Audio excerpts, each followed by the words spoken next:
That's right. Our restoration comes through our obedience. Change comes through corrective behavior. And if all of us get into the righteous mindset, then restoration comes. People are at the door of their significant change and will lose what the Most High has for them because they've never seen their faith as something to fight for. You and I as the Israelites, have to war within yourselves and against your own fleshly lust. You have to war with worldly temptation. With all the spiritual energy you can muster, war for the kingdom of Yah. We aim and shoot scriptural bullets at demon troops. I'm just spitting truth. Look at yourself if it's...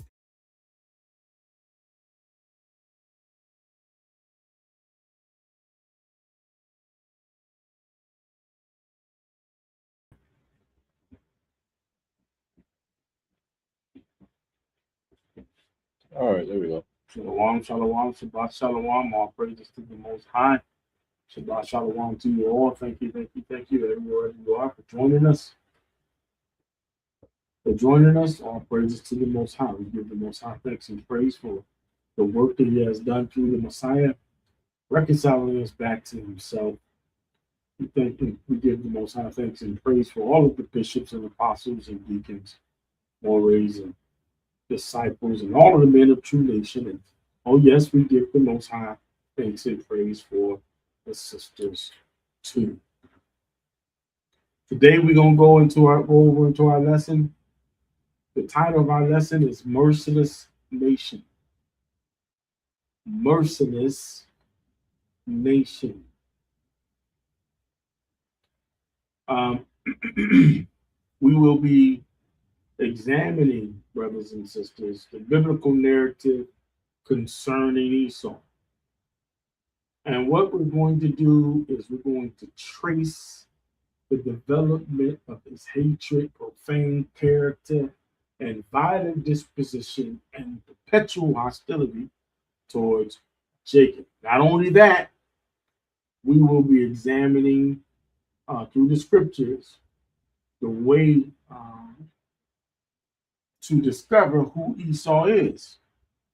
Because you know the way that we know that we are the children of Israel, or who the Israelites are, is by examining the scriptures, the prophetic scriptures, right? So we're going to discover who Esau is the same way, through the prophecies.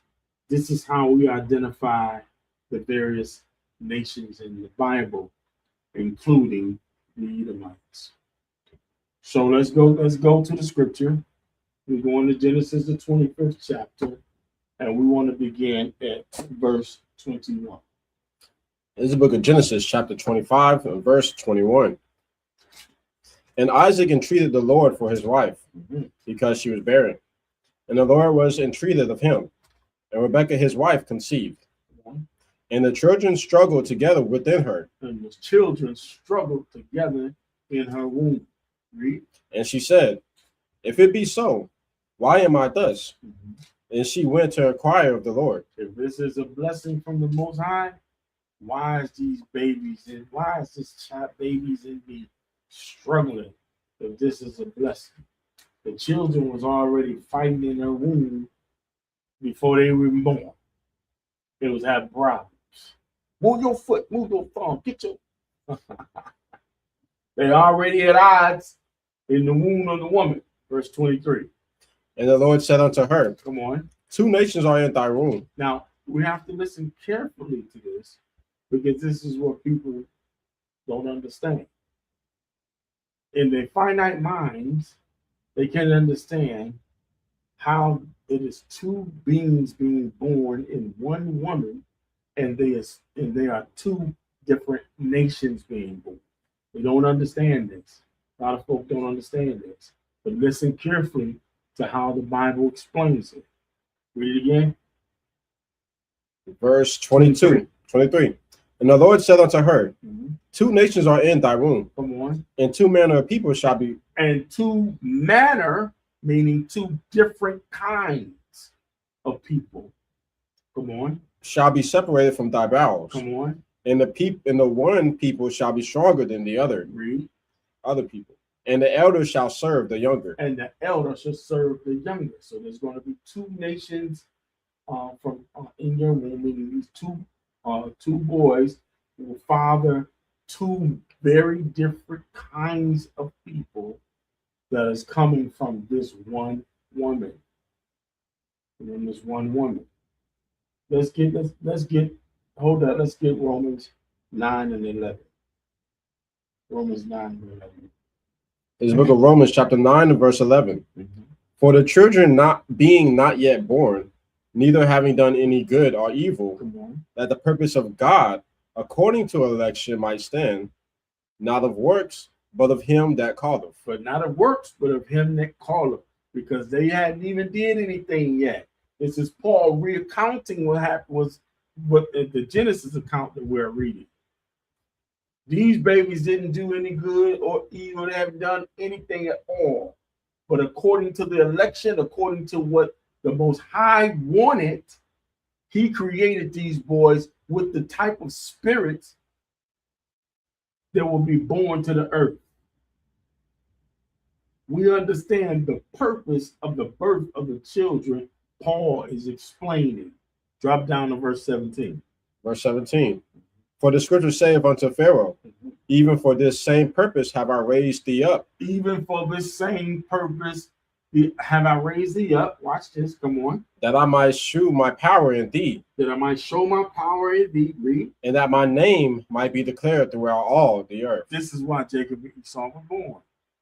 And this is why 2 manner of people are being separated from the bowels of this woman, that the power of the Most High might be put on display in the earth, and that the name of the Most High may be accounted throughout all of the earth. This is the sole purpose for Jacob. This is the sole purpose for Esau. Why they're being born, and why they have 2 very different, not only different personalities, but they are not the same people born out this woman. Let's go back to Genesis, the 25th chapter and the 24th verse. So we look at Genesis chapter 25 and verse 24. And when her days to be delivered were fulfilled, behold, there were twins in her womb. They're not identical. They are fraternal twins. And remember, these are 2 very different looking boys. They don't look alike. They don't sound alike. They don't act alike. Born of the same mother, but very different in every single way. Read. And the first came out red all over like a hairy garment. And they called his name Esau. They called his name Esau because he was born and he was red in color, and he was hairy. He was red all over from head to toe. He was very hairy, so he looked very different than how his twin brother would look. As a matter of fact, he looked very different than everybody else on the planet. How everybody else would look. The very name Esau means in Hebrew, wasted away is he. Yikes. Wasted. So what was wasted? He had no melanin. That's what was wasted. So he was born without melanin. Wasted away is he. Let's go back to Genesis, but take me to Genesis 27 now. Genesis 27 and verse 11. So book of Genesis chapter 27, verse 11. And Jacob said to Rebekah, his mother, behold, Esau, my brother, is a hairy man. He's a hairy man because he was a hairy baby. And- Come on. And I am a smooth man. And I'm smooth. I'm different than Esau. Smooth skin, got shea butter on, locks in my hair. Can go outside without burning. Can't yell. Esau, you don't know if Esau come up, you don't know if it's the goats coming. You don't know. Go to 16. Verse 16. And she put the skins of the kids of the goats upon his hands and upon the smooth of his neck. So that's a very hairy person. Think about that. Do y'all know what goat skin look like? Y'all know what goat skin look like with the hair on it? She took goats that they had slaughtered, the skin of a goat, and put it on Jacob's neck. Put on his neck. And put it on his arms. Because our father Isaac, he was blind at this time. And when he touched Esau, he said, "Oh yeah, that's Esau right there. I feel goat hair."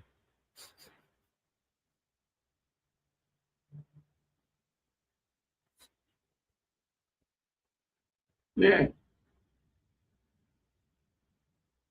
Ain't that what the book said? That's not what I'm saying. That's what we're reading.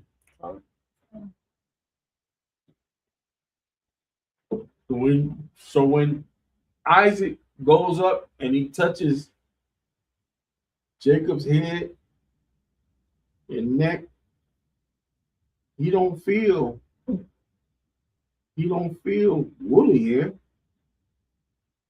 Feel goat hair. Yep. He's all, yeah, that's Esau.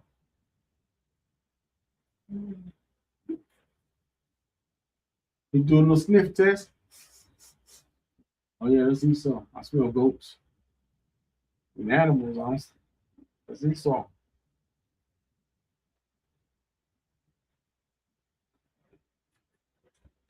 So this is a physical description of Esau, right?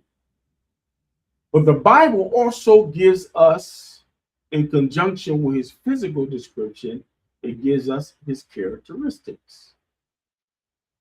Let's go to Jeremiah 49.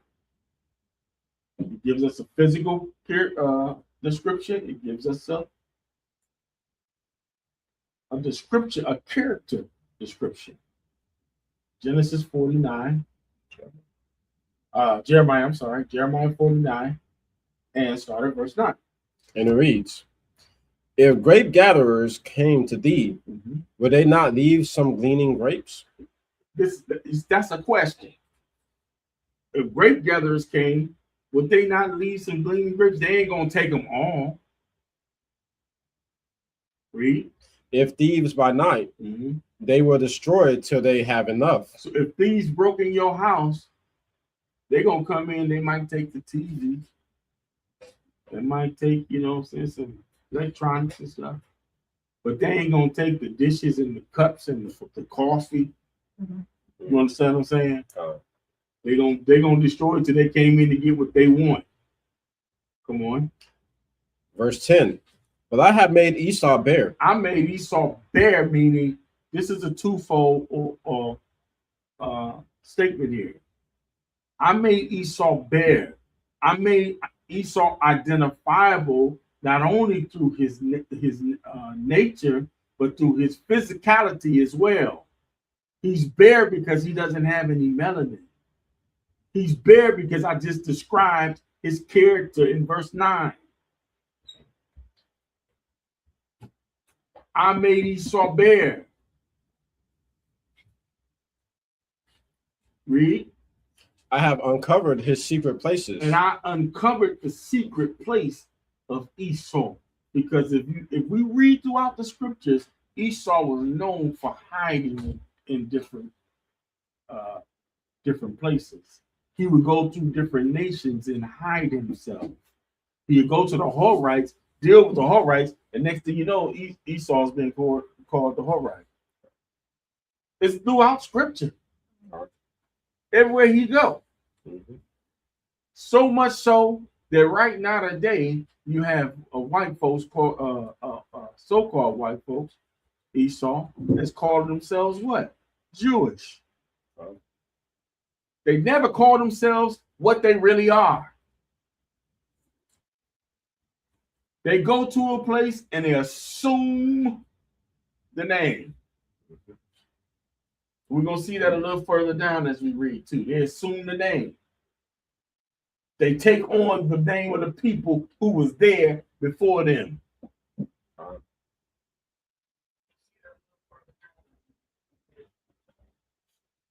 Let's go back to Genesis. Now we're going to go to Genesis 4. Now, I'm supposed to be doing a whole breakdown of Genesis 4, but I'm going to give you a little snippet today. A little snippet. Genesis 4 and 11. Look at Genesis chapter 4 and verse 11. And now art thou cursed from the earth. Now, what do you think it means to be cursed from the earth? Now, this is talking about Cain right here. This is talking about Cain. But there's something interesting about Cain that's going on. Cain has just murdered his brother, right? When the Most High say, now art thou cursed from the earth. Everybody comes from the earth. At this time, there was no other different kind of people on the earth. There was one people on the earth that everybody looked alike on the earth. There's many nations on the earth, but everybody came from the ground. And it wasn't, and everybody would be so-called black people on the earth. You understand what I'm saying? Different nationalities, but black folks on the earth. Right? But the Most High here says in verse 11, now art thou cursed from the earth. Meaning you don't look like you come from the earth. You cursed from the earth is being plagued. It's like a plague on you. You cursed from the earth. Cain, you don't look like you come from the earth. Read. Which have opened her mouth to receive thy brother's blood from thy hand. Meaning his melanin was taken from this person. Verse 12. When thou tillest the ground, it shall not henceforth yield unto thee her strength. Come on now, it's starting to show some personality traits that go along with being cursed from the earth. A fugitive and a vagabond shalt thou be in the earth. A fugitive, you're going to be in the earth. A vagabond, you're going to be in the earth. Read. And Cain said unto the Lord, my punishment is greater than I can bear. Watch this. Come on. Behold, thou hast driven me out this day from the face of the earth. You have driven me out this day from the face of the earth, meaning I don't look like anyone on the planet, in the whole entire planet Earth. Because everybody at this time on the whole entire planet Earth had melanin. Everyone. You've cursed me from the earth. I look like an alien on the planet. No, there's nobody on the earth that look like me. And he's going to prove it by the next, what he says next. Watch this. Read. And from thy face shall I be hid. I'm going to be hidden from your face because everybody on the planet was made in what? The image of God at this time. I'm the only one that ain't made in his image. Because I don't look like God. And I don't look like nobody else. Come on. And I shall be a fugitive and a vagabond in the earth. Watch this. And it shall come to pass that everyone that findeth me shall slay me. Because they're going to say, what's that? What's that thing right there? It got to die. That pasty white pink thing, what is that?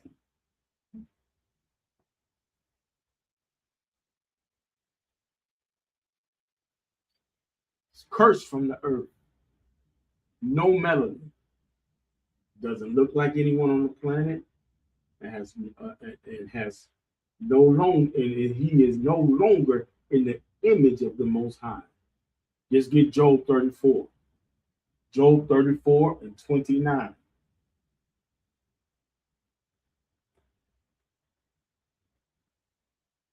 This is the book of Job, chapter 34 and verse 29.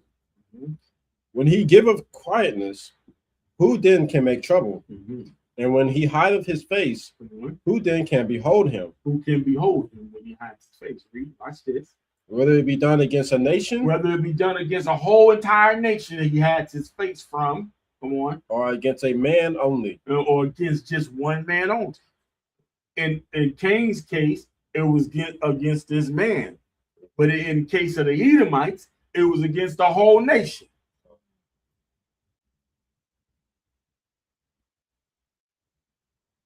The pattern is the same. We see this throughout Scripture several times, where the Most High takes the melanin of a person as a punishment, as a curse, or as a plague.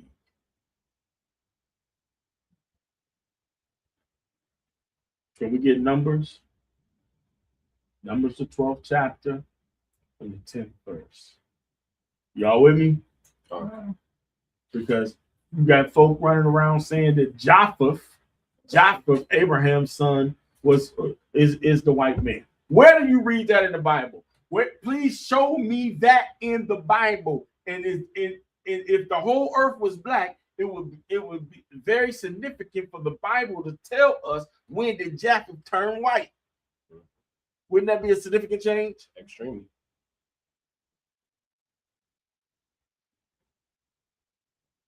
People that say stuff like that don't know Scripture. It's conjecture. It's guessing. Numbers 12 and 10. And it reads, and the cloud departed from off the tabernacle, and behold, Miriam became leprous, white as snow. Numbers, not 10, I'm sorry. Start at verse 1. That was my mistake. Numbers 12 and 1. And Miriam and Aaron spake against Moses because of the Ethiopian woman whom he had married, for he had married an Ethiopian woman. And they said, have the Lord indeed spoke only by Moses? Have he not spoken also by us? So they was getting sharp with Moses. Miriam, she's a sister, so she can have her neck going. Who Moses think he is? Hasn't the Lord spoken to us, to me? I'm a prophetess too.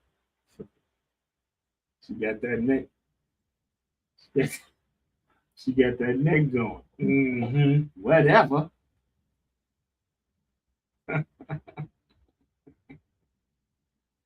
Let's see what happened. Verse 3. And the Lord heard it. And the Lord heard what Miriam said. He heard it. He heard that. He heard that. Come on. Now the man Moses was very meek, above all the men which were upon the face of the earth. Moses, he was meek, because that's her little brother anyway.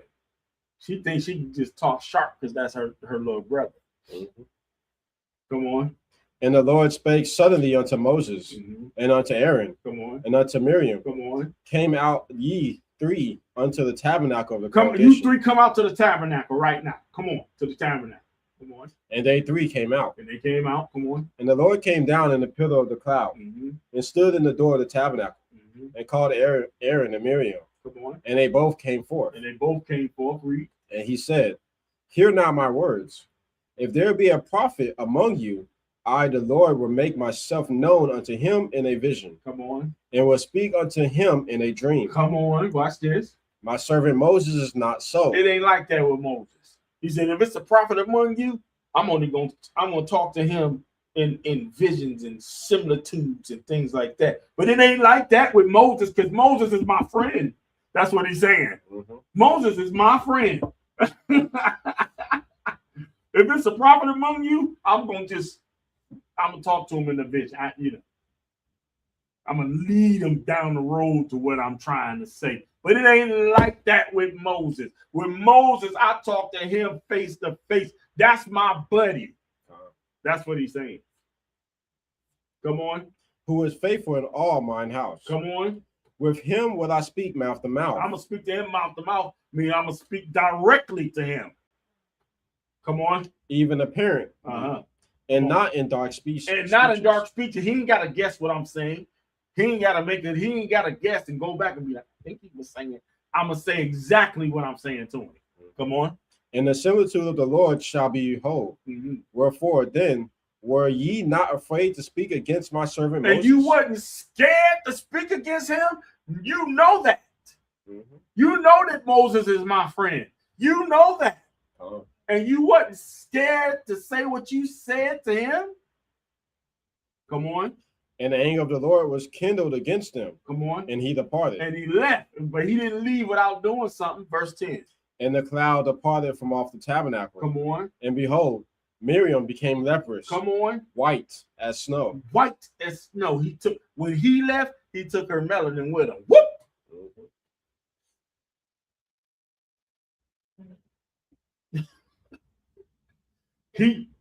When he left, the cloud left, the pillar left, and Miriam melanin left.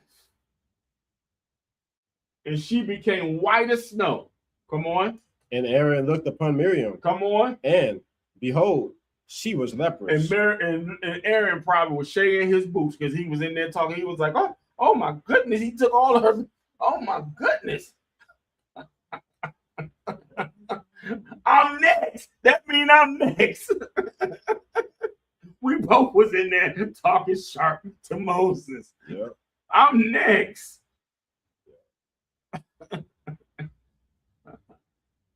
If you read this story further, Moses had to intercede on their behalf. Yep. So this is a time when we see Miriam get her melanin took. The Most High is used to taking melanin from people as a curse. Took it from Cain. Boom. He took it from Miriam. Boom. Let's go to 2 Kings.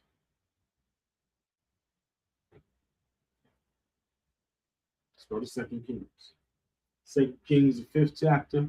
And we're going to skip through this because it's 27 verses, I think, but we ain't going to do 27 verses. Okay. We're going to skip through it. I appreciate you. Okay. Let's do the first 3 verses.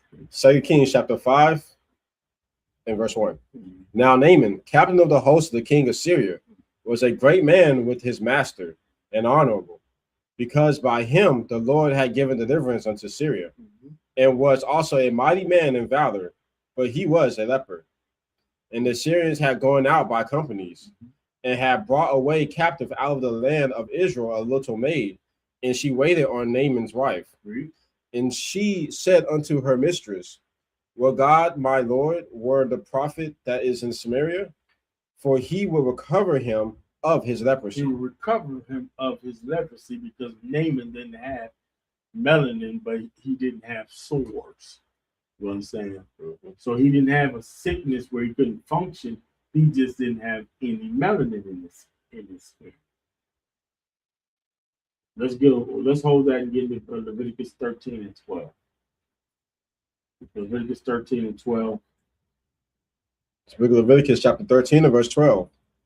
And if a leprosy broke out abroad in the skin, and the leprosy cover all the skin of him that have the plague from his head even to his foot, whosoever the priest looketh, then the priest shall consider, and behold, if the leprosy had covered all his flesh, he shall pronounce him clean that have the plague. He has a plague, but he's clean. The plague is on him, but he's and that plague is what? No melanin. No melanin. The plague and the curse is the same. You understand? Curse be down from the earth is the same as the plague. It's the same. Read on. It is all turned white, he is clean. But when raw flesh appeareth in him, he shall be unclean. So if it's pus running or sores, then that's being unclean. You understand? All right. You go back to 2 Kings 5 and 20. Let's drop down to verse 20. 2 Kings chapter 5 and verse 20. But Gehazi, the servant of Elisha, the man of God, said, Behold, my master hath spared Naaman this Syrian, and not receiving at his hands that which he brought. But as the Lord liveth, I will run after him and take somewhat of him. So Gehazi is now taking on a personification or the persona of Esau. This is what Esau does. Esau is a thief. Esau is always talking. When Esau talking to you, he's talking about behind what he's saying. You got to look behind what Esau is saying, because he's double talking. He's talking and smiling, but he's also thinking. Always. Because they don't just go to a land and steal the mineral resources out the land. They go to the land and steal the mineral resources out the land, what's on top of the land, all of the sheep, all of the goat, and what's under the land. All of the oil, all of the diamonds, everything, and then take the people too. Yep. We're going to take the people to work what we stole. And take your name. Had your kids, had your wife. Esau taking everybody.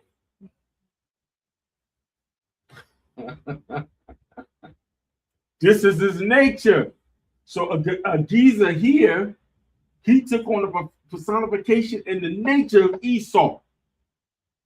So because his master being the prophet, he didn't give credence to the prophet or to the Most High. He said, you know what?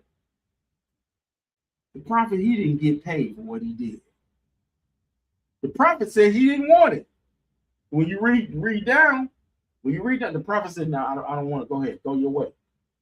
Go dip 7 times in the Jordan River, this, that. He told him what to do. Now go your way. Now Naaman being a righteous brother, he said, oh, I got to pay him for this. But the prophet said, I don't want that. Yeah. Go your way. Yeah, the servant of the prophet said, you know what? My master didn't go take that. I'm going to go ahead and get it for him. He shot at Esau move. Yep. Drop down to verse 25.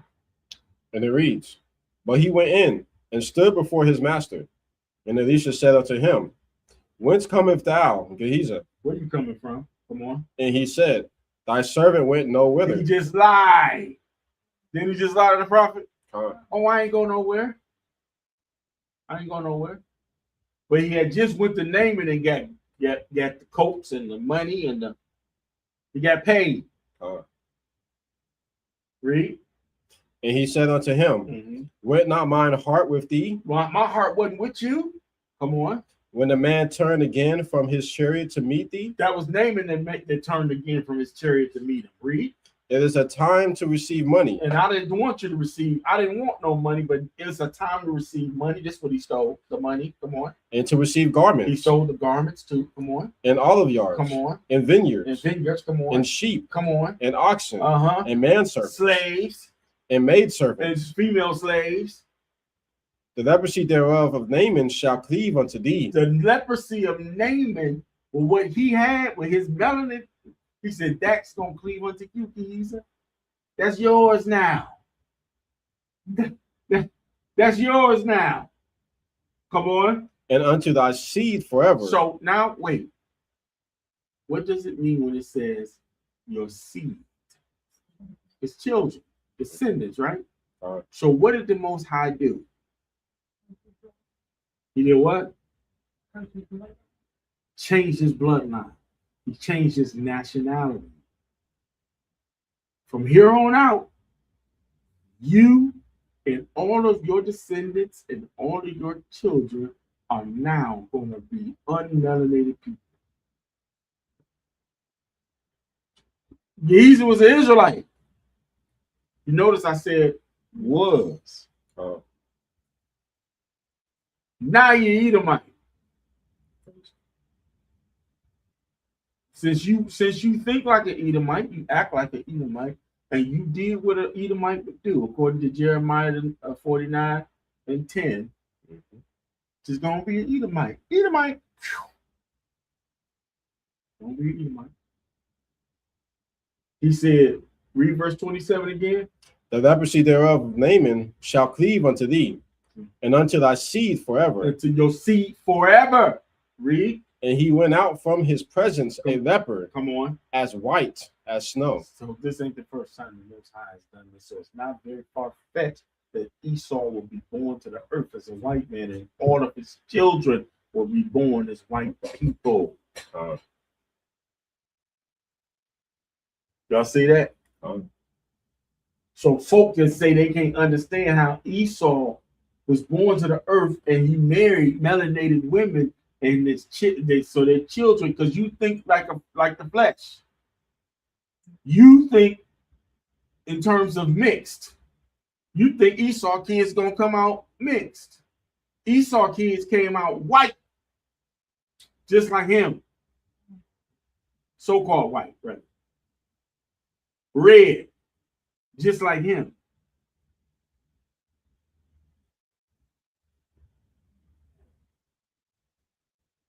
First, there must be a man born to the earth. Then that man becomes the progenitor of the people. Those people become a nation. The nation develops a system of laws and customs, and then push those laws and customs throughout the earth, developing a system. Let's go back to Genesis. Genesis 25 and 26. Book of Genesis, chapter 25 and verse 26. And after that came his brother out, and his hand took hold on Esau's heel. Come on. And his name was called Jacob. And Isaac was 80 years old when she bare him. So let's deal with this. The birth of Jacob and Esau is very prophetic, very profound, and very, very prophetic. So what does this mean when Jacob's hand grabbed hold to the heel of Esau? 2 Ezra 6 and 7. Book of 2 Ezra, chapter 6 and verse 7. Then answered I and said, what shall be the parting asunder of the times? The parting asunder of times means the last days. When shall be the parting asunder of times? And when is the last day? Come on. Or when shall be the end of the first, and the beginning of it that followeth? And what's going to happen after the last day? Come on. And he said unto me, from Abraham unto Isaac, when Jacob and Esau were born of him, Jacob's hand held first the heel of Esau. Jacob's hand held first the heel of Esau as they was pulling him from his mother. Jacob's hand was grabbed hold to Esau's foot. Then he came out too next. Come on. For Esau is the end of the world. This is what it means. Esau is the end of the world, will be in rulership. Whoever the people of Esau is will be in rulership. Come on. And Jacob is the beginning of it that followeth. Because Jacob or the Israelites are going to be in rulership after the rulership of Esau. After the rulership of Esau. So for all of those folk who don't believe that the so-called white man is Esau, we got to get ready for another captivity.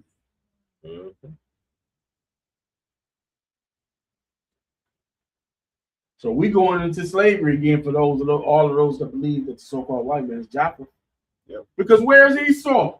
We're free right now. Where's Esau?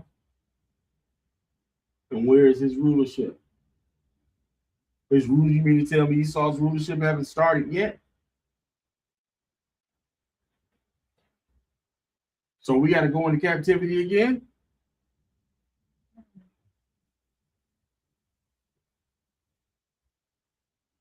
What verses we at? Was that 9? That was 9. Verse 10. The hand of man is betwixt the heel and the hand. The question, Esdras, asked thou not. So, the hand, brothers and sisters, represents power. And the hand between the man and the heel is a representation of Esau losing power and Jacob gaining power. The last world power will be Esau's kingdom. That will be the last world power. Let's go back to Genesis 25 and 27. 25 and 27. This book of Genesis, chapter 25 and verse 27. And the boys grew, and Esau was a cunning hunter, a man of the field, and Jacob was a plain man, dwelling in tents. So much like we are now. Much like we are now. We be chilling, chillaxing, playing. We'll be sitting out there like we get like a few months from now, we'll be in Tabernacle. We hear something in the woods. Ain't nobody going out there exploring.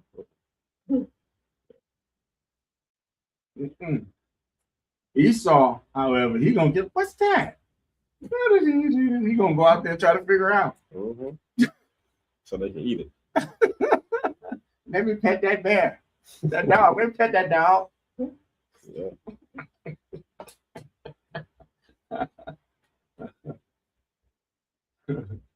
Esau be doing all kinds of stuff. We be chilling. Give us a good lamb or something to put on the fire. We chilling. Yeah. Talking and eating lamb and drinking a little bit of wine. We good. Esau be all out there putting dirt on his face. And, you know what I'm saying? Put piss on his shoes and trying to attract animals. I'm telling you. Y'all ain't never been to the store and seen them have animal pee for sale in there? I ain't look. You ain't never seen that? I gotta look though. They go to the hunters in the hunter section. They got animal pee for you to attract the animal. That's crazy. My question is, who getting this pee? I know it ain't a brother out there. Trust. Who's collecting this pee? They be out there spraying themselves with piss and trying to attract animals.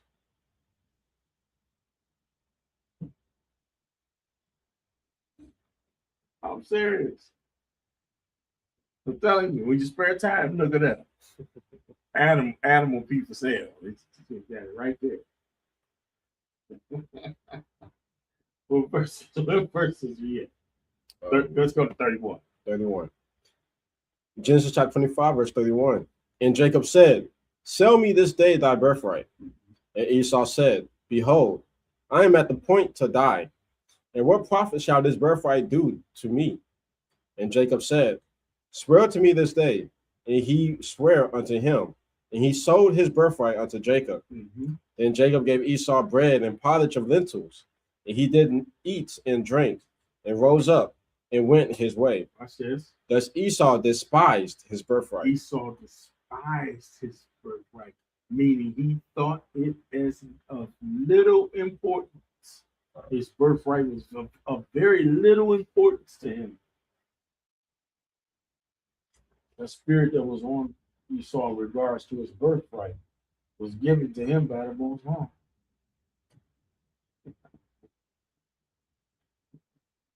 The attitude he had in regard to his birthright, the Most High knows what he created.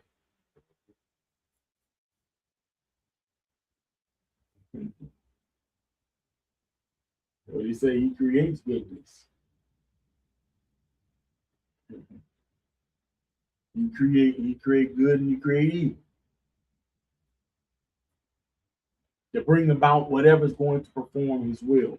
Let's get Hebrews, the 12th chapter of Hebrews and the 16th verse. So in Hebrews chapter 12, verse 16.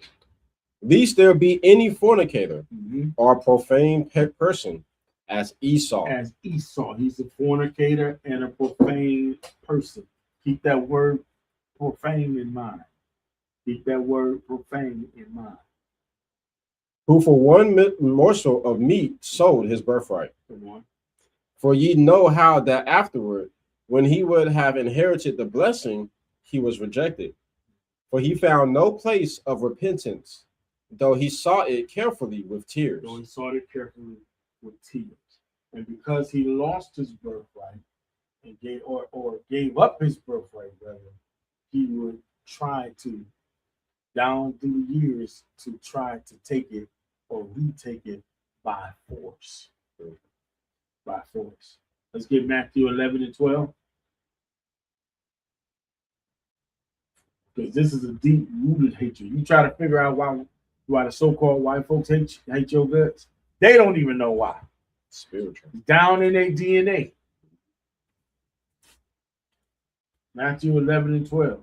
And it reads, and from the days of John the Baptist until now, the kingdom of heaven suffereth violence, Read. and the violent take it by force. And the violent ones, they took the kingdom by force. Because that's the name of the Israelite government. The Israelites' government is called the kingdom of heaven. And the kingdom of heaven suffered violence, and the violent ones took the kingdom of heaven by force in 70 AD. They took it. The Romans took it and destroyed our temple in 70 AD. Now, let's get a little bit into the prophecy a little bit. Let's go to Revelations 13 chapter of Revelations and let's start at verse 1. Book of Revelation, chapter 13 and verse 1.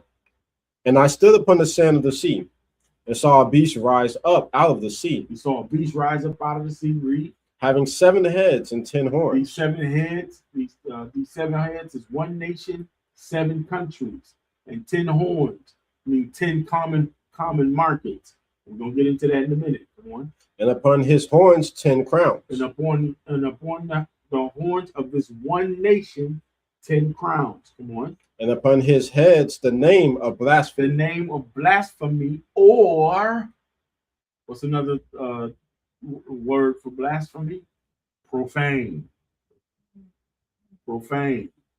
The name blasphemy or profane. What do we read about Hebrew in 16 and 12 and 16? Yeah, that's 12 and 16. That he was profane. That he was a fornicator and he was profane, blasphemous.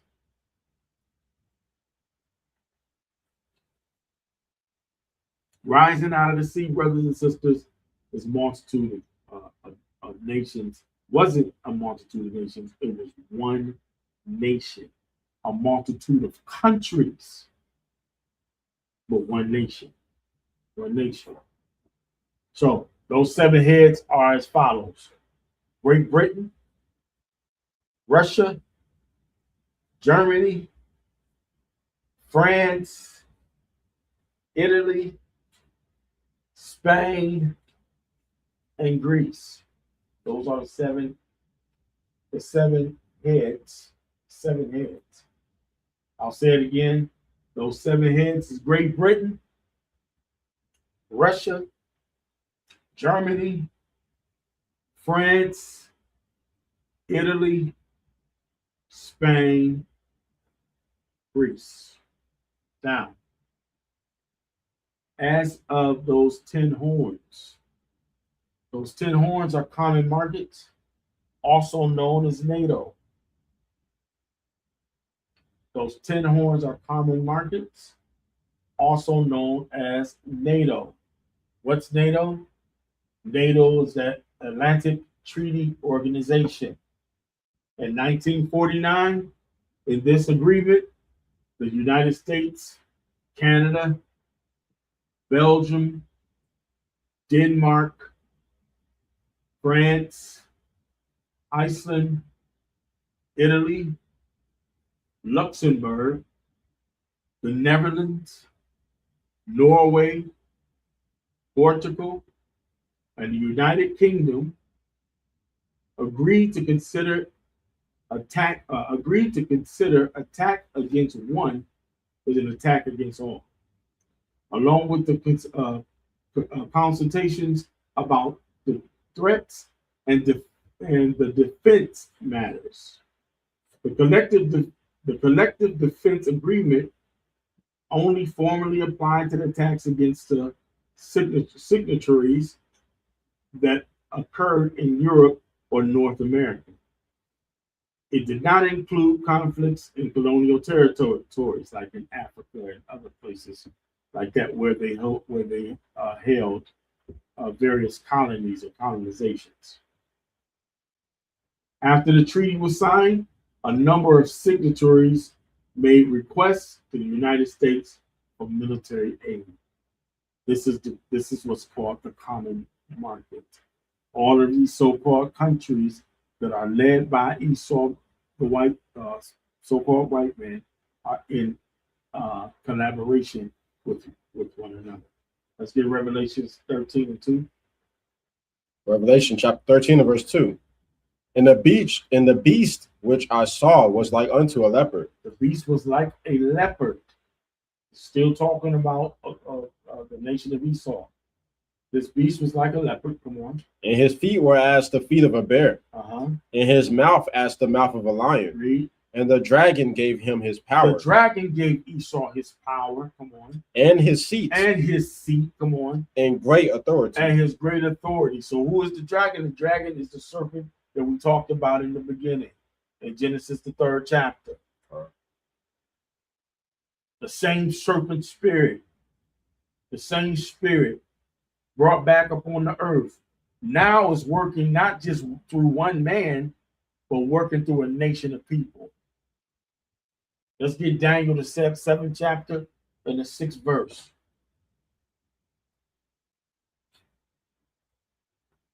Look at Daniel chapter 7 and verse 6. After this I behold, and lo, another, like a leopard. Like a leopard, the same leopard that we read about in Revelation, the 13th chapter. Come on. Which had upon the back of it 4 wings of a fowl. Uh-huh. And the beast had also 4 heads. Uh-huh. And dominion was given to and it. dominion was given to it. So this particular prophecy is talking about the beast, and who headed the beast is Alexander the Greek, coming into power in 336 BC. The 4 heads are talking about his 4 generals: Ptolemy the first, Seleucus the first, Cassander, and Asamachus. Let's go to Daniel 11th chapter.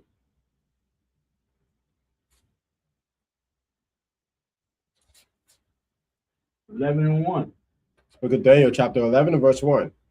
Also I, in the first year of Darius the Mede, even I, stood to confirm and to strengthen him. Mm-hmm. And now will I shew thee the truth.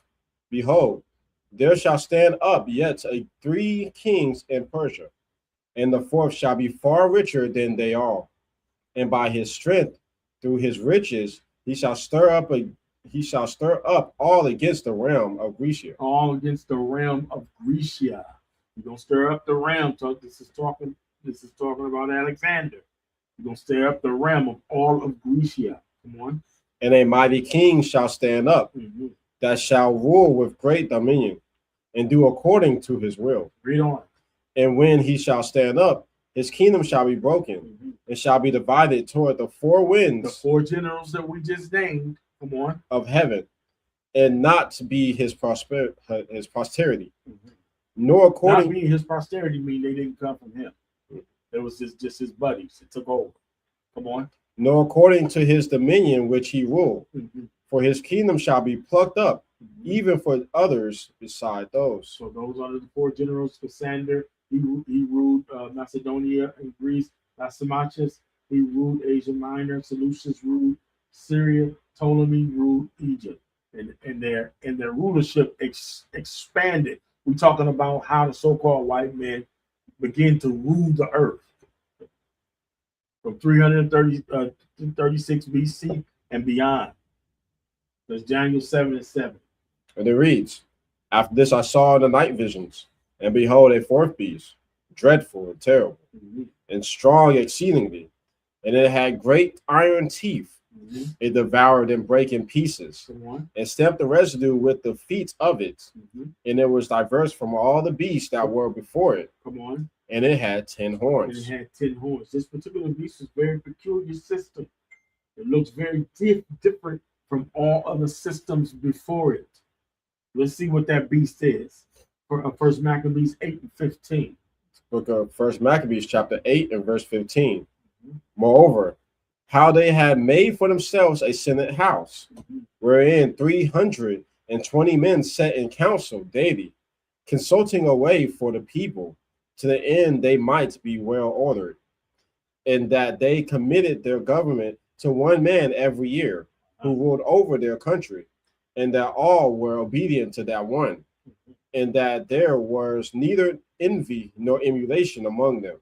Read. In consideration of those things, Judas chose Lepomus.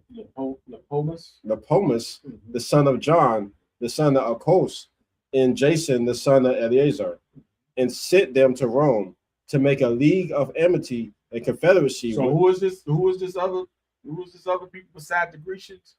Who is these other people? He just read it. The Romans. Rome. Come on. To make a league of amity and confederacy with them, and to entreat them that they would take the yoke from them, for they saw that the kingdom of the Grecians did oppress Israel with servitude. They went therefore to Rome, which was a very great journey, and came into the Senate, where they spake and said, Judas Maccabeus with his brethren, and the people of the Jews, have sent us unto you to make a confederacy in peace with you, and that we might be registered your confederates and friends, so that matter pleased the Romans well. And this is the copy of the epistle which the Senate wrote back again in tables of brass, and sent to Jerusalem, that there might have by them a memorial of peace and confederacy. Drop down to verse 27. I don't have to read it all. Drop down to verse 27. And it says, in the same manner also, if war came first upon the nation of the Jews, the Romans shall help them with all their heart, according as the time shall be appointed them. And so this is how we got under. We was under the Greek rule. We whooped them, got from under the Greek rule. They start to fight us again. We didn't want to go to war with the Grecians, so we went and got the Romans, who was their brothers, by the way. Yep. Bad move. Who was their brothers, by the way, and said we'll go get the Romans to help us fight the Grecians to get them off us. That didn't work so well, because these are the same people. Come on. Verse 27. Verse 27. In the same manner also, if war came first upon the nation of the Jews, the Romans shall help them with all their heart, according as the time shall be appointed them. Neither shall victuals be given to them that take part against them, or weapons, or money, or ships, as it have seemed good to the Romans. But they shall keep their covenants, and that without deceit. Verse 29. According to these articles, did the Romans make a covenant with the people of the Jews. Right. So this is what I want to do. I want to go to that article of Zephon. Let's see who the Romans were. Since our dumb forefathers, and I won't call them dumb, yes, our dumb forefathers, they want to get out from under the get the Greeks off our necks. We ran to the Romans. Let's see who the Romans are. Zephon. This is Zephon. Let's see who Zephon is. Let's read up on Zephon. This is talking about the angel. In the Hebrew Bible, the angelic being Zephon. Well, Zephon has the same name as angel, but we'll see. We're gonna read down who it is. Okay. Was also called or distinguished from Zepho, son of Ephias, Esau's eldest son, an Edomite and associate of Seir. According to the book of Genesis, his brothers were Omar, Teman, Gatam, Kenaz, and his half-brother Amalek, the son of a concubine. He is mentioned in the chapter of Esau's genealogical records, Genesis 36:11. According to the legend quoted in Josephon in Jasher, he was captured by the military forces of Joseph and imprisoned, but escaped and was later serving as a general for Libya, then Kittim. Didn't kid him. Keep that in mind. He was serving for what? He was a general. He was serving as a general for Kittim. Read. According to this account, he became a Latin king and Latum. He became what? A Latin king. Who became a Latin king? Esau's son. Khan. He became. So we're trying to figure out, how did Japheth get removed from Greece? How did Japheth get removed from Rome? It's letting you know right here. This is how it happened. He became the king of Latin. Come on. where was the area where Rome was to be founded later. Where the area where Rome was to be founded later, Esau's grandson was king over. Is it making sense now? Yeah, come on. Along the Tiber River. Mm-hmm. King Zaphon, son of Eliphaz, was called Janus Saturnus by his subjects. By his subjects. That's all I want out of that. Now let's go to see what. Now let's go and read up on Kittim. Kittim was a settlement in present-day Larnaca.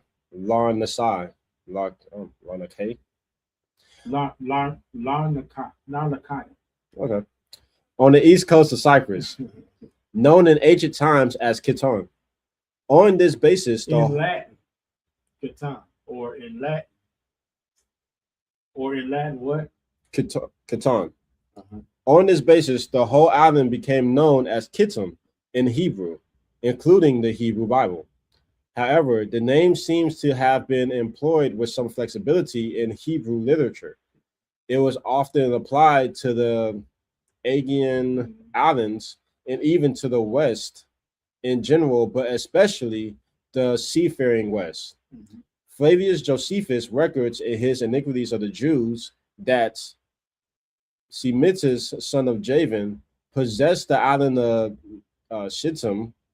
It is now called Cyprus, and from that it is that all islands in the greatest part of the seacoast are named Kittim by the Hebrews. So it once was owned by Javan, and it once was inhabited by Japheth until Esau got there. Yep. Esau took the island. Esau took the land, and they start calling themselves by the people that were already living there. Every time. They start calling themselves Greeks, Macedonians, Romans. They took over the land, over those lands, and kicked Japheth out. All right, let's get Amos 1. We're almost done here. Amos, the first chapter and the 11th verse. Let's deal with some of these prophecies that has not happened yet on Esau. This stuff hasn't happened yet. So when folks want to talk about we're talking crazy about Esau, these prophecies have Amos must be talking crazy. Isaiah must be talking crazy. Obadiah must be talking crazy. Because there's a lot of prophecies that has not been fulfilled yet about Esau. Let's get Amos 1 and 11. Thus saith the Lord, for 3 transgressions of Edom, and for 4, I will not turn away the punishment thereof, because he did pursue his brother with the sword, and then cast off all pity, and his anger did tear perpetually. Esau's anger tears perpetually about Jacob and the birthright. Come on. And he kept his wrath forever. He kept his wrath. Esau kept his wrath forever.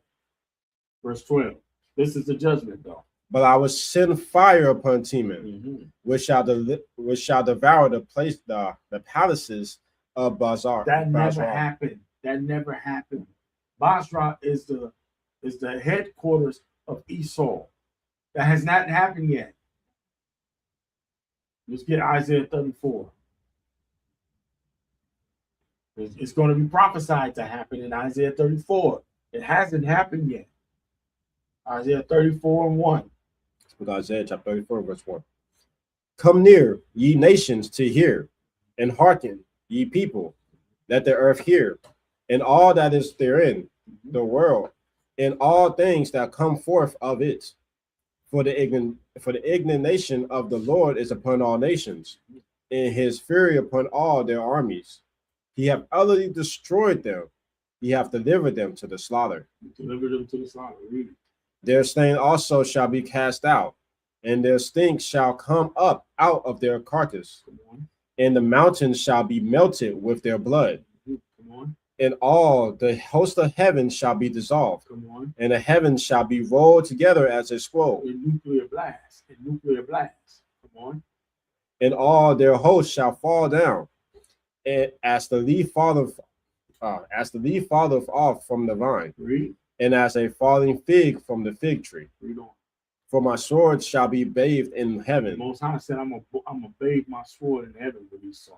Read. Behold, it shall come down upon Idumea and upon the people of my curse. Everybody know Idumea is a Roman Greco word for Edomites, right? Uh, Come on. to judgment. The sword of the Lord is filled with blood. It is made fat with fatness, Come on. and with the blood of lambs and goats, Come on. and with the fat of the kidneys of rams. Uh-huh. For the Lord hath a sacrifice in Basra, The Lord have a sacrifice in Basra. Come on. and a great slaughter in the land of Idumea. In the land of Idumea, which has not happened as of yet. There hasn't been in the heavens haven't been melted, has they? Nope. Hasn't happened yet. We got 2 more verses. And the unicorn shall come down with them, and the bullocks with the bulls, and their land shall be soaked with blood, and their dust made fat with fatness. Read on. For it is the day of the Lord's vengeance. The day of the Lord's vengeance hasn't happened yet. And Idumea is going to be destroyed in the day of the Lord's vengeance. That's a future prophecy. Come on. In the year of recompense for the controversy of Zion. Come on. And the streams thereof shall be turned into pitch, Come on. and the dust thereof into brimstone, Read. and the land thereof shall become burning pitch. Shall become burning pitch. That hasn't happened yet. Verse 10. It shall not be quenched nights nor day. This fire shall not be quenched day or night. Read. The smoke thereof shall go up forever. Forever the smoke gonna go up. We ain't seen that yet. Come on. From generation to generation. From generation to generation. Read. It shall lie waste. None shall pass through it forever. That hasn't happened. And ever. And ever. And ever. And one more ever. That hasn't happened yet. So all of you that's talking about Jacob is the so-called white man, and you ain't read the Bible. Nope. Esau's in power right now.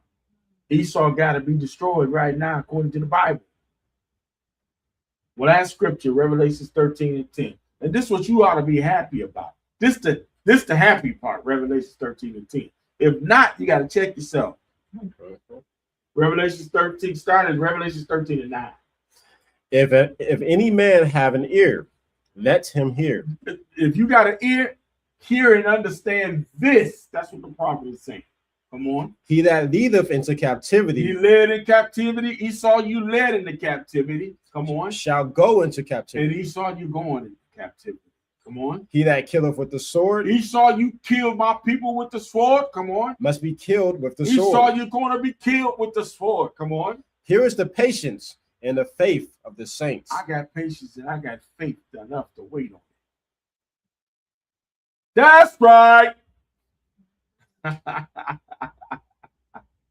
I'm waiting on it. I'm waiting on the time when I'm going to bind your kings into chains. That's right.